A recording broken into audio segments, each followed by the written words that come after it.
محمد بن خالد السلمی اپنے والد سے روایت کرتے ہیں اور وہ اپنے دادا سے روایت کرتے ہیں۔ ان کا کہنا ہے کہ قال رسول اللہ صلی اللہ تعالی علیہ وسلم کہ نبی کریم علیہ السلام نے ارشاد فرمایا، ان العبد اذا سبقت له من اللہ منزلۃ لم یبلغها بعملہ، کہ جب بندے کے لیے اللہ کے علم میں، اللہ کی قدرت اور قضا میں کوئی مرتبہ سبقت کر جاتا ہے، اس مرتبے کو بندہ اپنے عمل کے ذریعے نہیں پہنچ سکتا، تو ابتلاہ اللہ فی جسدہ او فی مالہ او فی ولدہ،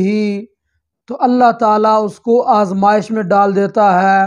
اپنی جان کے بارے میں کہ بندہ بیمار ہو جاتا ہے، تکالیف میں مبتلا ہوتا ہے، یا پھر مال کے بارے میں اللہ تعالیٰ اس کو آزماتا ہے کہ مال اس کا ہلاک ہو جاتا ہے، ضائع ہو جاتا ہے،